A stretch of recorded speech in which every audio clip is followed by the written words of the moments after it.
What's up, guys? It's John Gamester. I'm here with Jeffrey Wittenhagen. What's up, man? What's going on? And I'm on location, so you might see some people walking around behind me doing crazy stuff. It'll be fun. Yeah, it's pretty late in the day for you. I appreciate your time tonight. So It's all we good. came up with a really cool idea. I think it's going to be kind of the retro. We're still kind of coming up with a name, but random retro club. I think is that kind of what we came up with, or what? Yeah, something like a random retro game club type deal where, like we'll pick a random game that we may know nothing about. We'll play it for a little bit, and then you and I will, talk about it and have fun. Right on. So we chose what we did this week is we picked two random games. Yep. That neither of us I don't think ever played. Have you played either of these games before? No, I've never heard of the game that came up on mine, and it has a legacy and a lineage, which is really cool. In Japan, digging into. interesting enough, both games in Japan are huge, very popular. Yeah. And both we picked. So I picked up was it Kamen Rider? What's it called? It's Yeah, Kamen Rider. Kamen Rider. Yeah, for the Super Famicom. Came out in 1993, yeah. And it's a beat 'em up, which is interesting because every time you play, like you start as the normal Kamen Rider dude. He looks like an old man in the game, which is hilarious. And then like he does minimal damage, and then you hit the button to transform, and it does like this symbol, like it does in the show, but it gives strobing lights, like we're all gonna sit there and like start. I thought it was an eye at first. I thought it was an eye at first, but it's actually is this belt buckle technically? Oh, it's right. The belt buckle. That's what it is. Yeah. So I was doing some research on the lineage of the history of the Kamen Rider. So this series goes back to the 70s. It's huge. They have like 12,000 episodes. Like it's huge. Like that one article I was reading was saying that Kamen Rider in Japan is like equivalent to like if you take Ultraman would be like their Superman, like Kamen Rider is their Batman for us. Yeah, and I always think of it hand in hand with Power Rangers or the Super Sentai in Japan. Yeah. I kind of think of it hand in hand with that. Yeah, well, and on their motorcycles. Yeah. They in the 90s they tried to port this over in the U.S. market because Power Rangers was so huge, and that was a great conversion over from Super Sentai, but it just didn't really click as well, I guess, in Western markets as it does in Japan. But this game just screams Japanese, right? It's Bandai, which they own. It makes sense because they had the toy market too, right? The Bandai. Pretty standard beat 'em up, really. What's interesting, you almost have like mini vinaigrettes as far as like in the level stages. They're all really short. You notice that? Like there's like, I think there's 6 stages total, but there's like within each level, there's like mini levels within each one. Right, which is weird. Well, like you fight like a certain set of like 5, 6 enemies, and then you transport off into the next section. Right, like you jump off, right? And, yeah. And no weapon. And you fight a mini boss in every stage, and then you fight the main boss in the stage. But you have to finish off by pressing a certain button, and then you'll like do like this big old thing where you kick them every time, or they go flying out of the building or flying off the side of something. Right. Really cool. Like some of the guys, the enemies look kind of redundant, right? Like one of them look like luchadores, like they have the mask on, like they're the Mexican fighters, whatever, wrestlers. Yeah. But one of the first boss you fight, you know what his name is in Japan? No, what is it? Spider-Man, actually. Spider-Man. Spider-Man. Spider-Man. Spider-Man. Oh, by the way, I'm still freaked out every time you move. Like your head disappears, which like I can see through your head. So we'll say that the curse of the Mayans is hitting your head. It's like I have a big headache right now. I have a hole in my head. I don't see it. Mine's not a green screen at all. That's what we do with the palm tree. My office right now is a mess, to be honest. So that's why I have the green screen on. So the blue screen, whatever. But well, I just know people watching. They're like, "What's going on with this?"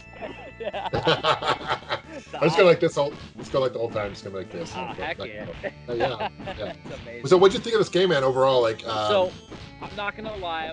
I was a wuss, and I chose easy mode. Me too. Me too. And I beat it because I got to a certain point, and it's like, now try playing in medium, and it made me stop. And I was like, oh, like it didn't let me continue any further. So I'm assuming that it gets a little harder, and then you get a little further in medium, and then hard. You probably can fight the real end boss or something. I mean, yeah. Right. So even on easy mode, this game is hard. Like I felt like I was ass kicked. Oh yeah, even on easy I mode. was getting destroyed. Yeah, the graphics are cool. I mean, I love at the end of each boss that you hit the button and you just like that kick, and that's what he's actually known for, is that like that Kamen kick or whatever. Supposedly that's like his superpower. But what's interesting is the whole series is based. I was reading up on this. It's him on a motorcycle, which is interesting, right? That's why it's called Kamen Rider. You know. Yep. But in this game, you're not like never on a motorcycle. You fight guys who are on motorcycles, except when you beat a level, he's like sitting on the motorcycle. Right. Yeah, exactly. And then like even like the enemies that are on motorcycles are a pain, because I noticed like in this beat 'em up, like when you line up the characters, it's really hard to line it up right? Like I don't know, in this particular game, it's hard to know like if you're like in line with the enemy or not. Where most beat 'em ups like Final Fight, you can kind of get a sense where you're at. Here it's a little more difficult, I feel. But there's no weapons, right? Other than your abilities, the special abilities. Did you try to mess with the combo system? There is a combo system which confuses me. Yeah. So, like it was weird because it's all in Japanese. Right. Like there's like 3 or 4 little sectors that you see in between levels, and I would just switch it out and see what he does. And so the one that I really liked is he does like this multiple like punch and then does a backflip. And what I liked about it was it got out of the way of the enemy so they couldn't retaliate and hit you. Mm-hmm. So like I would do that and then do the little backflip thing, and then like the enemy would go to do its counterattack, and where it gets your cheap shot and never beat him up, and he could never cheap shot me. And it was pretty cool that way. That's cool. Yeah. It's a fun game. I love the use, like when he's doing that kick at the end though, like that zoom in. I mean, that's what Super Nintendo was so good at. Was the scaling. That was so cool. So they made good. The title screen was like a really cool, like realistic looking picture too. Right. Yeah, the combo system, like where you map your own combo, is actually pretty unique for a fighter or a beat 'em up. And it confused me because I thought it was a password system at first, right? But you can actually map your own like special moves in this game, which is pretty cool. And there's many stages between each level too, which is, I don't know if you mess around with. You can skip them, but like you have to fight like on a big tractor at one point. I remember fighting that guy. You know, it just screams Japanese culture, which I love. And I think this is obviously it was never ported to the Western markets, which is a shame because it's a really fun kind of unique game. I think makes me want to check out the series. Yeah, I mean. And the thing is that the Super Famicom has so many cool beat 'em ups that we just didn't see in the States, and like this one right here, like I mean, it's just another fun one. Yeah. So what would you give like a scale to like 1 to 10? 10 being awesome, amazing, 1 being like terrible. What would you say? Well, since I was a wuss and only played it on easy, I mean, I'm probably in about the 7 to 8 territory when I come to it, because I really did like it. Yeah. It has a really cool with the combo system that I feel like if I tinkered around with it, I can unlock some potential there to really help me in the higher difficulties. And there's a 2-player mode. So that right there. That's true. Yeah, obviously I didn't play 2-player mode, and I'm assuming you didn't either, right? Yeah. But I'm not sure who the second character is that you play as. But he reminded me of Jackie Chan or something like that. It kind of looked like there might be twins in the game, like twin Kamen Riders in this series. He's actually a grasshopper, which is interesting, the suit. which is grasshopper, which is grasshopper, which is hilarious. But yeah, but no, I probably I was thinking about this. I'll probably give it a 6, to be honest. 6? Okay. The graphics are great. I love beat 'em ups, but it gets really redundant, really repetitive. The enemies are pretty much copy and paste. There's not much other than like the random bosses you fight and stuff like that. But yeah, it's good. It's worth checking out. It's not as good as Final Fight, or certainly not as good as Streets of Rage or anything like that. Not as Streets of Rage, no. Yeah. Not even close. Not even close. It's hard to compare. 10. Yeah, Streets of Rage 2 is my favorite, one of my favorite beat 'em ups of all time. And yeah, but no, I give them credit for for what they did, and yeah, I think it's worth. If you have a Super Famicom, I think it's worth checking out. Yeah, so I would say with our powers combined, we throw it at about a 6.5. 6.5. There you go. Very good. Sure. So why don't you talk about your game you picked, man? Grobda. So this one was a weird one because I never heard of it before. I thought it would be ridiculous. It's actually a 1984 Namco arcade game. Like, is it Grobda? Is it Grobda? Like Grobda. Yeah. And it's a tank-like game where it shoots. It's from like an overhead view. And there's enemy tanks that attack you in waves, and you like shoot this like rainbow gun. Interestingly, this is part of the Xevious series. So Xevious was Right. released on the NES. Right. I saw that. And in the arcade. Right. And the Grobda was the enemy in Xevious. One of the enemies, one of the ground enemies in Xevious. Interesting. Yeah. So super interesting. Now this is a super simplistic arcade game. Yeah. Like completely. Now what's cool is that you hold down the fire button, it just spits off the shots, it's rainbow shots that come off, and then you press the other button, and the other button creates this shield. And what you have is this like energy meter that depletes as you shoot and as you use your shield. So you get to like teeter on and mess with that, because the enemy bullets will bounce right off of you when you use it. But once you run out, you're vulnerable.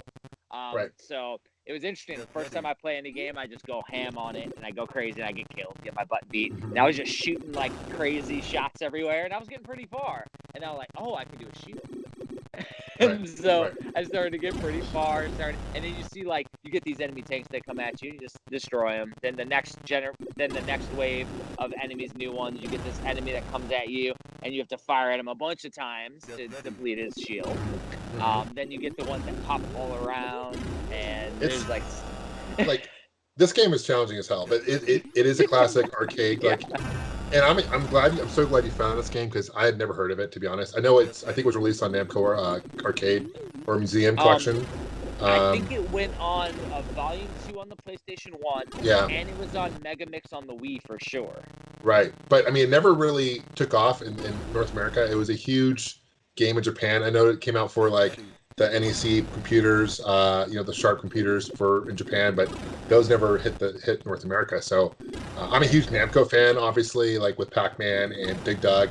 In fact, what's interesting about Dig Dug is this game, I don't know if you knew this or not, the composer of this game, probably butcher her name, Yuruko Kiano, she actually was a female composer and also did Dig Dug. She worked on Dig Dug as well. Awesome. The gameplay I would explain as like combat meets missile command. Does that make sense? Oh, for sure. Like, definitely combat. When you're talking about missile command, you're 100% spot on, because when you kill the enemies, they like blow up in this rainbow, and you can get combo points when that rainbow explosion hits another enemy, but it also can hit you. But like that is 100% missile command. That's awesome. I didn't even think of that. As soon as you said it, I'm like 100% missile command. It is. I saw it right away. I'm like, this is missile command, which I love. It's a great game, obviously. And I don't know if you notice the subtle things, but when you move forward, you start kind of slow and you like gradually speed up. Did you notice like kind of subtle things? Until you hit dead enemies, and then you kind of slow down going over them. Right, it makes you a little vulnerable too. Right. Yeah. But I mean, even at like stage 3, it took me a while to get past stage 3, like because you have those blocks that block you, but it gets hard because the enemies fight you. Like this is a quarter eater for sure. I'm trying to think, maybe I got to stage 10 or 11, something like that. There's 99 stages in all, so both of us. Oh, I didn't get near. I think I got to like stage 8. I think is like the farthest I got in this game. Yeah. Yeah, I would have to look that took me at a while. what my high score was, and maybe we'll like post our high scores if people want us to, like in the comments or something. Like I'll post my high score for sure. Yeah. Let us know, like for sure. But it was well reviewed when it came out, which is kind of surprising. Didn't do very well in the States. I mean, neither of us heard of it. Like I was like, what the heck?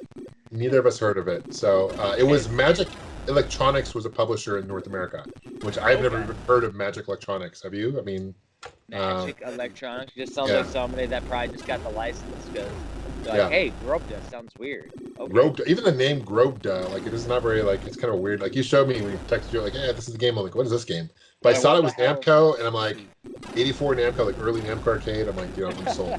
I can just imagine John's reading this and he's like, all right, we're not doing this series. I don't give a crap about this. I don't know what this is. I'm out. I'm out. Yeah. Get me out. Yeah. But it takes samples of bits and pieces of other classic arcade games, I think, and does a pretty good job. So, scale 1 to 10, I'd probably give this like honestly like an 8, 7 or 8. Yeah. It's fun. Yeah, agreed. I'd be in the 7 to 8 territory as well, just because of and what we're doing here with these ratings is we also have to go on the era it was released in. Early 80s. This is awesome for early 80s arcade. I mean, and I'm just a stickler for our 80s arcade, and I got to play it in vertical mode with the screens because it's a vertical arcade. So I got to play full screen in vertical mode with controls and everything. Playing on my Droid Go Super. Yeah, man. Congrats on getting one. Really fun game right there. Like a really good system, and like it's just a really fun experience. How were you playing your version, John? I was playing on my Odroid N2 on my TP. Okay. I was using like 8-bit controller, the Super Nintendo controller. That's how I was playing it. So I played both games on the Odroid Go Super. So okay. And going forward, I may not every time. If I can play it natively on something, I absolutely will. Yeah, for sure. But we're still gonna retro randomize it on an Odroid Go or somewhere else. Yeah. I do think going forward we should probably pick one game so we don't get overloaded for sure. Yeah, but, no, I agree. Like, we both wanted to choose one for the first time just to see how crazy stuff could get. It'll be. It's interesting we chose Japanese games, which is really cool. I think that's kind of cool that we kind of find that we just, none of us had played it. By the way, speaking. And my Odroid is red. Oh, you got the transparent one. Very cool. I got mine right here. You can't really see it with my background, but I don't know if you can tell, my sticks. I got the analog sticks replaced. This is the Vita analog sticks. Oh, okay. And it makes a world of difference, man. It makes a world of difference. I'm telling you. Mine, I was a lot cheaper with it, and I just got the little Switch joysticks, the little rubber pieces, and I just put the little rubber pieces over the stick. That's awesome. Yeah, it's a great little handheld. It reminds me of like a mini. Actually, to carry, I don't know if you have like a Switch Lite case. They're perfect for this because it's like similar in size. Yeah, for sure. So do you want to select the next random one for our next episode? Let's see. All right, I'm gonna press the Y button. Okay. Y button is random. So it shows Macross on the X68000. Macross. Macross on the X68000, side-scrolling shoot 'em up based on the classic anime series, controlling a Valkyrie fighter that launches from the Macross to rescue Lin Minmay. Another Japanese. It's game. A shoot 'em up, Japanese shoot 'em up from 1985. Do we want to go Japanese shoot 'em up? I'm down for it. If you're, it's up to you. All right. Let's do it.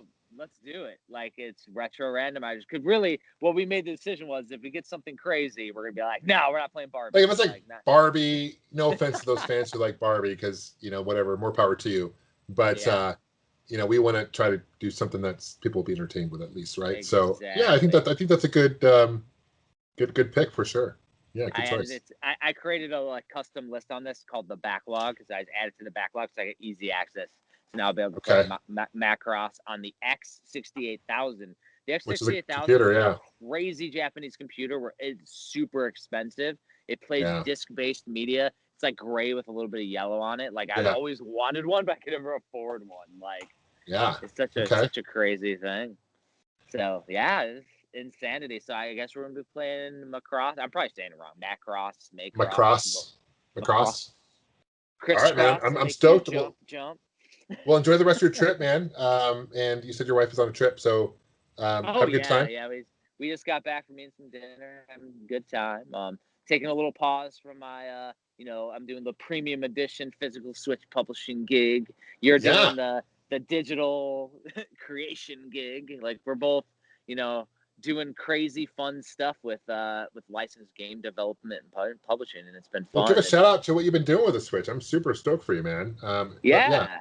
So ironically, is I think I launched the company probably right after you already had Sydney Hunter solidified. Unfortunately, otherwise we'd be making some crazy stuff. But I started up premium edition games last year. We just recently started shipping out Super Blood Hockey and Awesome P1 and 2 collection, which is the Pigeon Dev Games collection. Both all out there. It's I'm going over the top where we have Slipcase and Sleeve from Paul Niemeyer, our Mortal Kombat buddy. Oh yeah, excellent. Many beers with that guy at Game On Expo. Super cool dude. For real. Yeah. But we're doing like slipcases and sleeves on every single retail release. We have a challenge card inside where if you complete the challenge, we mail a patch to you, old school Activision style. And so cool. People are going crazy with the challenge patch. I actually mailed out a bunch today because I do it once a week. Well, I appreciate you sending me a patch, and I'm excited to get my copies too, man, for the games. Yeah. So, it's wild. Yeah, dude, I'm super stoked. We're releasing a Rogovania next called A Robot Named Fight. It's like a Super Metroid style game that has 4 billion different combinations. It's like playing Super Metroid with one energy tank, with like no energy tank. Okay. Like brutal. It's so fun though. That sounds fun. Yeah, so that's going to be part of our series too. We're going super slow with stuff. We're not like, pushing out games every week. It's like one game a quarter essentially is what we're pushing out. Of course, I'm the book guy. I release and publish physical awesome books and things, and we're doing old school strategy guides too. So we're doing an old school strategy guide on Robot Named Fight. We did one for the Pigeon Dev Games Collection, which is 4 games on one cartridge. So having fun with it, and just going slow and taking time to play some games with John. Heck yeah, that's a nice thing. You can take this on the go when you're on trips, and you've got like thousands of games on here, which is amazing. So that's very great. It's ridiculous. And I was telling you that I was messing around with my PlayStation Vita. So we also, with the retro game randomizer or whatever we're gonna end up calling it, which we'll probably change the name every time. We can go Vita, PSP, PS1, Dreamcast, whatever. Like we can play all types of things, and having it on the go is very easy for me. But we also could venture into Nintendo Switch if we want to for random games. Okay. Yeah. Whatever. Yeah. Like. And honestly, like people in the comments could, hey, have you played this before? And if neither of us, I'm open for suggestions. Yeah, absolutely. I think it's got to be that neither of us have played, right? I mean, that's the thing, right? Something that neither of us played, and that's somewhat interesting, I suppose, right? So, especially since I've pretty much played all of the things, right? Like for Nintendo and Super Nintendo, and like even Kamen Rider, like I played it a little bit before, but it's been years. I wrote my the Super Nintendo book 8 years ago. Mm-hmm. It's a long time ago when I wrote my complete SNES book. Like that is insane. Grobda is a game I actually see myself going back to playing because I'm old school. I love the old school, especially the Namco. Big fan. So, and again, I'm surprised. It's just so satisfying how the shot comes off the cannon. Because like I'm used to, and maybe you are too, where when you shoot, you get like 3 shots and then it waits for the refresh rate on the programming. Right. This one's like it just shoots off, and it's so satisfying. It might be in my rotation. Before we wrap up, there's 2 comments I want to make on both games. Right, I almost forgot to mention. So Grobda, the fact that the voice, when you start the game, like the sound effect, I forget what she says, but you hear and that was a big deal in 1984, right? We can actually hear the voiceover, which is cool. So that was a cool feature. Regarding Kamen Rider, the one thing I did not like about the game was when you're fighting a boss, every time you knock him or her down, like they're invincible for like several seconds. Like they have to regather themselves, which was frustrating. It made it difficult to fight them because if you're trying to, and I found if you're like 2 enemies are on each side of you, game over. You have to be kind of position yourself where, so that's my 2 thoughts. So what's interesting is recently I was playing Hades for the Switch. I don't know if you've heard of the game Hades. So it's a roguelike style game, but it's all heavy on combat, which is like a dodge and parry focused game. Okay. Well, that's where my fighting went with Kamen Rider, and I actually survived a lot longer than I thought. Okay. Maybe that's why I was able to get through it. Yeah, good for you. Because doing that timing-based thing was allowing me to get past that invincibility frame. Yeah, right. Like, because I was doing that backflip. So as soon as I hit him, he went invincible. I was flipping out of the way. Yeah. And by the time I moved back in, invincibility was done. Yeah, that's true. I think that's sheer blind luck, by the way. Sheer blind luck that I did that. Right on. Well, man, it's always good catching up. And, please, I'll put a link to your channel and everything else below. You guys share some love to Jeffrey over there, too. He's got a great channel, great show. And I love what you're doing, man. The community is great. So, all right. Rock on. Man. All right. Cheers. Bye.